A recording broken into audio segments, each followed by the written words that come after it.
Okay, so I'm gonna tell this story about how I got this email from somebody who found a snake and then had the DEC come and check it, but it ended up being wrong, what they told them, so. Alright, so this couple, they ran into this snake in Camden, New York, and then they called the DEC and they came and they told them that it was a timber rattlesnake. And so they told them that, and then the DEC told them to take down the wall where they found it and then burn the rest of it because they said they lay their eggs in June and they hatch in July. And then the couple Googled it and thought that the timber rattlesnake looked just like the snake they found. So, oh no! Okay. So this is the picture of the snake. I don't know if it's close enough.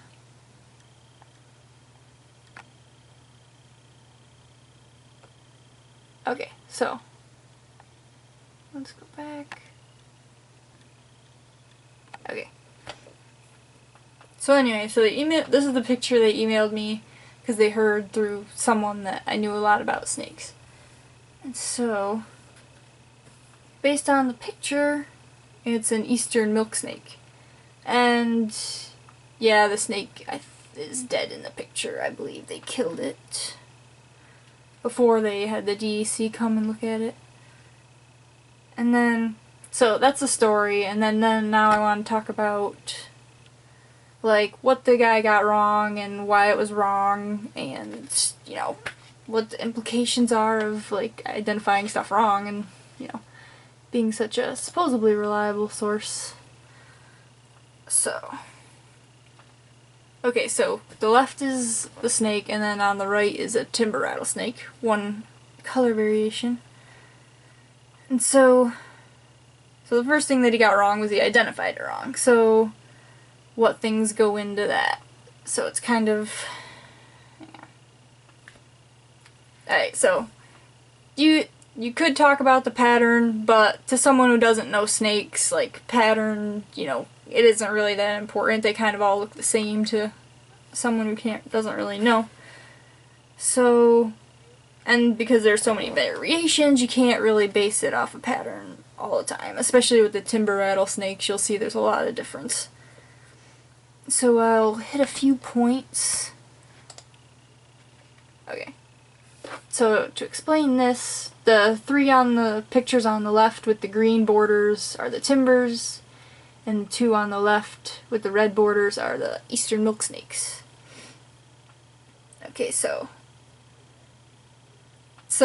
main thing you could say is that, okay, a rattlesnake's gonna have a rattle on it and a milksnake isn't. But, I mean, that's kind of self-explanatory and it's not necessarily accurate. I mean, it is, but the odds of finding a rattlesnake that doesn't have at least a couple buttons on it isn't very likely, but you could, so you can't really go by that. So one thing about the pattern that is consistent that you can tell by is that the timber rattlesnake will always have a solid black tail it'll always be black. There might be some patterning on it, but you're going to have a black tail going up to the rattle. And no matter what locality they're found in, you can see the top right is from New York, and then the bottom right is from Kentucky. And they follow a pattern. They're darker in the north and lighter in the south. And then I'm not sure where that one in the middle is from, but he's kind of, you know, he's pretty dark. And so then on the timbers always have a black tail, and the milksnakes always have a pattern tail. Hang on, where am I here? Okay. And the milksnakes have color variation too. I noticed it's kind of hard to see in the camera, but the bottom milksnake picture, the spots are pretty red, and then in the top one they're brown. Those are the two differences I've seen. The one that I got emailed was more brown colored than red colored. And I don't know if there's any difference with distribution of those colors or anything. Okay, so that's like the only thing about the pattern that seems that's significant, that's pretty consistent, is the black tail, pattern tail. And I made this diagram. I think this is probably one of the main thing you can see from a distance is probably the head shape. You can tell that the rattlesnake is going to have a bigger head. So, I'll describe it better. So the milksnake, you can tell it doesn't have a distinct neck that is separate from its head, and it's streamlined with its body. But the rattlesnake has a big triangular shaped head with a skinny neck attaching to it. And like I said, it should be easily identifiable from a distance so that you can do it safely. And I put the venom glands in the picture, but it's not really relevant to the head shape as a rule or anything, because you have coral snakes which have venom glands, but their head is streamlined just like a milksnake or and then, okay, I'll talk about this next one just because I want to debunk it, not because you should use it. So, okay, so pretty much everybody talks about this. So, like, I interned at the Kentucky Reptile Zoo, and we would be going through, and we would get to the Giants building that has, like, the reticulated python in it. And then I would always have people go, "Oh my gosh, is that snake venomous because it has the slitted pupils?" And I'm like, "No." And they're like, "Well, I heard on TV that all snakes with slitted pupils are venomous." And we always have to tell them no, but they're always pretty adamant that that's the truth just because they heard it on TV. But, okay, so the slitted ones are venomous and the round ones are non-venomous, is what people think, which is 100% false. And the only thing that the only reason that it's even an idea is that it pretty much works in the US, with the exception of only one snake, the coral snake, which has round pupils and is venomous. But then it's still 100% wrong, because, like you can see in the picture, even though a snake has slitted pupils, they can still dilate to become round. They're not going to always be the same size slitted. Their eyes are just like any other animal's eyes. They're going to dilate based on the sunlight. Okay, I know, yeah, I hate the pupil thing, so sorry that I gushed about it. Fuzzy picture. Okay, so, like all those physical features I said, like, I mean, like the pupils and things like that most people try to base off of are things that you have to be very close up to see. And if you don't know what a snake is, you shouldn't be getting that close to it. Alright. And then pointed out that the snake in the picture was dead, so the officer that was coming to identify this snake should have been able to see all these features close up and should have been better able to tell what it was. So, like, even more reason that it's weird that he got it wrong. But anyway, so next I'm going to show, like, the range maps of the timbers versus the milksnakes. And, you know, so you can see that the timbers aren't found in this the area that these people were in. And, yeah, this logo is from, the maps came from this thing that the DEC did called the New York State Herp Atlas Project, where they went through and did a census of all the amphibians and reptiles. And, you know, it was facilitated by the start of the amphibian decline, which I might make a video about later if you don't know what it's caused by. And so it's pretty extensive. I mean, with all the, I looked on DEC's website, I mean, all the information that they have on reptiles, it just baffles me that their employees can have all this information at their disposal and then just completely get things like this wrong. So, okay, so ranges, it's cut off a little bit, but I think you can see. Okay, so you got the milksnake on the left, the timber on the right, and the location of where the snake was found is the red star in the middle. Okay, so, I mean, yeah, there could be exceptions, but with the buffer that you see around this star over here with where the yellow timber spots are, I'm sure it's far enough away that I don't think you're gonna have an accidental, like, migrating snake going way out of its range like that. So, I mean, yeah, it's a pretty short thing, but, I mean, it's pretty, there's a big range there. Okay. Oh. So this is a map comparing the Milksnake and the Massasauga range. And I just wanted to mention this because I noticed that I just was happening to look at it and noticed that this one range area is really close to where the snake was found. And then, like, I'll show you what it looks like. So a Massasauga it's pretty small. It's a really small rattlesnake. And the pattern looks really close to a Milksnake's pattern. I mean, like, eerily similar. So, like, this snake would be much more likely to be mistaken for Milksnake or vice versa. And I kind of thought it was weird that it was, like, right in that area.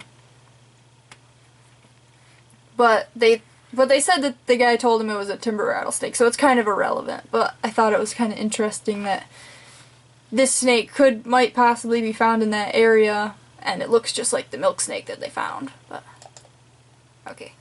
Then the other thing that he got wrong, the major thing, was that he said that they should tear down this area or whatever because this was the time of the year that rattlesnakes lay their eggs.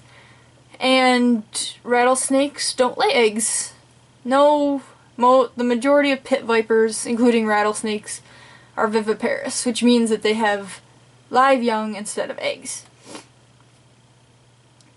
I mean, I thought that was a big thing to me, that, yeah, it just seemed like a big fact to get wrong, but, yeah, it's not that important, but, I mean, even if they did have the babies there, whether or not they were in eggs or not, they probably would have still told them to burn it, but I just thought that was funny that they got that wrong. Not really, but and then the last thing before I end is that only in New York State, which is, in New York State the timber rattlesnake is on the endangered species list. And that was mainly because because rattlesnakes live in dens, not just all over, that they just went and filled up these dens with concrete, and that pretty much wiped most of them out for a while until, environmental stuff came along. But, okay, so they're endangered, so this officer told them, to kill it and to kill these animals' babies instead of trying to relocate them or something. Which is kind of, it's kind of strange when you think about it. Most other endangered animals, you'd have, like, fines and things like that. So I was, like, gonna compare it to, like, something that happened recently around here, like a bear was coming around a neighbor's house. And I mean, it was kind of it was destroying property and things, but it wasn't really endangering any people. So when they called the DEC to ask about it, they're like, no, you can't shoot it, because you can get in trouble or whatever. So the idea is, okay, you can't kill, like, a bear or something that could cause you physical harm. Wait, I think I'm wording this the opposite way I wanted to do it, but so pretty much, okay, you have a bear that's coming around. It's not endangering anybody. Okay, that's the point. It's not endangering anyone. Yet, it's a crime for killing it. But then you have snakes that come around. They're not bothering anybody. They're just hanging out. It's not like they're gonna come hunt you down or anything. And yet you're allowed to kill these animals and not get any punishment for it. And that, especially seeing as they're endangered, kind of bugged me a little bit. But yeah, it's just, reptile prejudice. And then, last thing, I mean, so like, like a situation like this where they misidentify a snake, I mean, it's gonna hurt, like, public opinions about, like, the snakes in the area, because, like, this story is gonna spread, and they're gonna be like, oh, there's timber rattlesnakes around here, and then, you know, people are gonna freak out and get paranoid and be afraid of any snake they see, so then they're gonna, you know, kill more harmless snakes like this little milksnake here. And, you know, another related story to this was, while I was in Kentucky, a Call of the Wild Man episode aired where he had to get some cottonmouths out of a pool.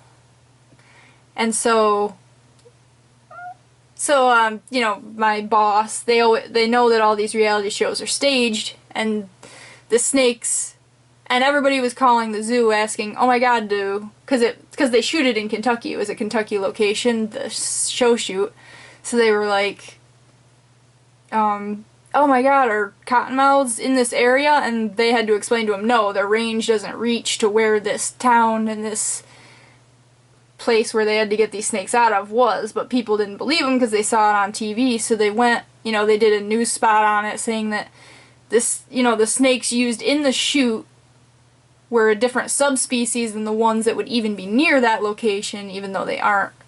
So the ones that were used in the show were Florida cottonmouths, and they were in Kentucky, and you know, that's where western cottonmouths are. So it was obviously fishy, so, you know, they did a news spot talking about it. But yeah, you can see how, like, the public really is affected by these things. Like, they see that on TV and they're like, oh my gosh, those snakes are around here. So they would just, yeah, I mean, you wouldn't think that has that much of an impact, but it really does. So anyway, thanks for watching, and have a good week or day or whatever you're having. Bye.